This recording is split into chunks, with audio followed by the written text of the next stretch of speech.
Ой, что-то вкусное будешь готовить, да? Ты так облизнулась, да? Мама, идем что-то покажу. Сейчас, подожди, сынок.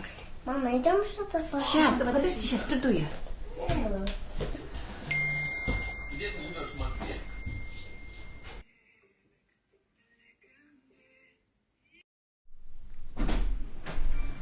Сынок? Сынок?